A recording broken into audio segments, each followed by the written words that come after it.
So what's up mga kaigan, panibagong araw, panibagong buhay na naman po ang gagawin natin ngayon. So ayun na nga, nandito nga po ako sa tindahan ng bisikleta na kung saan bibili nga po ako ng bisikleta dahil ito po ay aking service na papunta ng aking trabaho.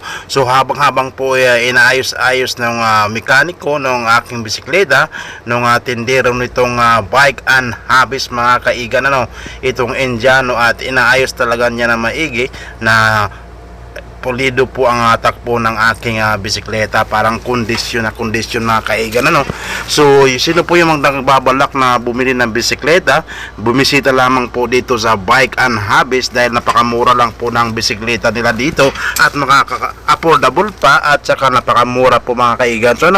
So yung mga kababayan natin na nandito sa Saudi Arabia ay bumili na po kayo dahil sa nila dito ay meron pa silang makakano pa kayo dito, makakatawad po pa kayo.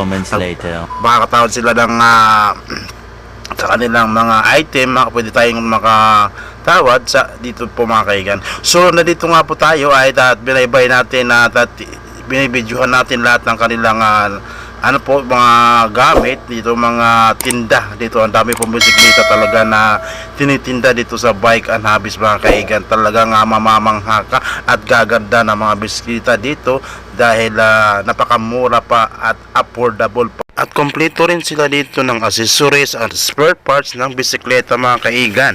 Kaya pumunta na kayo dito at bumili na po mga kaigan,